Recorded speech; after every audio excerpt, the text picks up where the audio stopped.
Auf dem Weg in Richtung Süden bin ich auch an dieser wunderschönen Brückenkonstruktion vorbeigekommen. Da musste ich natürlich gleich an unsere Euroscheine denken. Da sind ja auch auf der einen Seite Skizzen von Fenstern als Ausblick in die europäische Zukunft und auf der anderen Seite eben Brücken, die den finanziellen Brückenbau in Europa symbolisieren. Hier ist also eher Finanzkrise. Die nächste Station auf unserer Kulturschnitzeljagd durch Europa heißt Saragossa.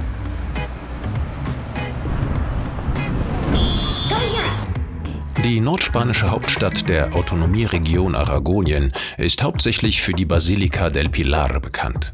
Aber ich interessiere mich vor allem für ein anderes Gebäude. Aber als ich in Saragossa ankam, musste ich leider feststellen, dass ich die Vorderradachse für mein Fahrrad zu Hause vergessen hatte. Und bis ich mir Ersatz besorgt habe, heißt es, wer es nicht im Kopf hat, muss es eben in den Füßen haben. In Spanien heißen die Brüder meiner Mutti übrigens Bomberos. Und warum meine Feuerwehr Mutti heißt, müsst ihr selber rausfinden. Schreibt eure Vermutungen gerne in die Kommentare. Und dann komme ich schließlich bei der Aljaferia an. Dieser Palast wurde ursprünglich im 9. Jahrhundert von den Mauren erbaut und... Moment.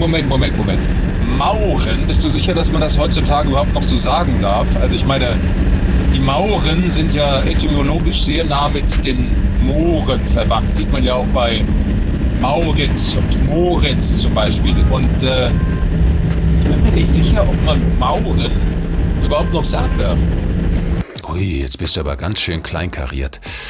Aber solange sich niemand davon herabgewürdigt fühlt, zumal die Mauren ihre ganz eigene Hochkultur mit auf die iberische Halbinsel gebracht haben.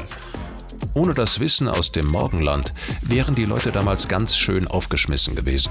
Nach der Reconquista, also der Zurückeroberung der iberischen Halbinsel durch die Christen, wurde aus dem maurischen Palast ein christlicher Königspalast. Dann später eine Kaserne, ein Gefängnis und schließlich ein Museum, in dem mittlerweile auch das aragonische Regionalparlament sitzt.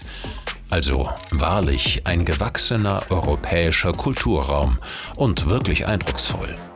Und dann hatte ich auch noch das Glück, von dem wunderbaren Guide Javier durch den Palast geführt zu werden, der sich auch mit den komplizierteren Fakten der Geschichte auskennt. The most important king of the Taifa was the one who built this palace. Okay, it was the king. Please pay attention.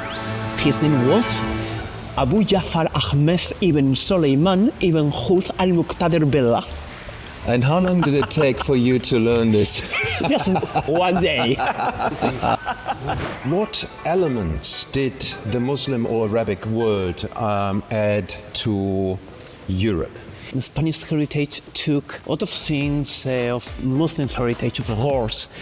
We have between 3,000 and 5,000 words in Spanish from that language. For example, our music, our culture. 3,000 words. Yes. Okay. In the 19th century, a Spanish writer called Antonio García Gutiérrez wrote a theater play whose plot, in short, was about a troubadour who was caught and imprisoned here. So the great composer Giuseppe Verdi loved this plot and took it as the libretto of his next opera, and so was born the opera Il Trovatore. So you see, the Aljaferia can boast not only of being a national monument, but also being the setting and inspiration of one of the most important operas of all time.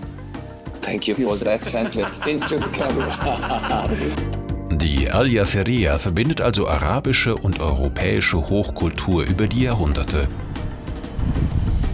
Nach so viel Kultur muss ich mich auch mal um die profanen Dinge des Lebens kümmern. Und im Fahrradladen sind die Mitarbeiter nicht nur sehr hilfsbereit, sondern haben natürlich auch eine Meinung zu Europa. So this is the man who helped me with my bicycle. Yeah! And so if I ask you about Europe, what is the first thing that pops up into your mind? Europe. Big idea. Big idea? Big idea. And is the utopic idea.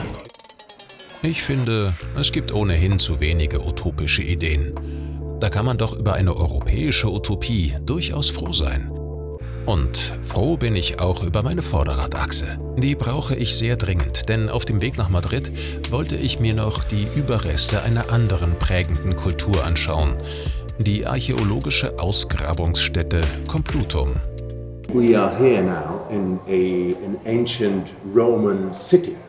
What do you think? Where do we nowadays see Roman remains in actual culture? Realmente yo creo que Roma es la primera construcción de Europa que se hace, la hicieron ellos, y no solo la lengua, el derecho, incluso la forma de vivir que tenemos hoy en día, yo creo, al menos aquí en España, creo que es más similar, más parecida a lo que era la vida romana que a lo que era la vida medieval. Das war jetzt viel Geschichte. Da möchte ich gleich den Troubadour von Verdi zitieren. Um den Schlummer zu bannen, der mächtig sich uns naht, erzähle uns, was in früherer Zeit geschah. Und als nächstes erzähle ich euch, was in Madrid geschieht, und ich freue mich auf Persönliches. Ich treffe Oscar-Preisträger, Kuratoren und andere attraktive Menschenkinder. Also freut euch auf die nächste Folge von Go Europe!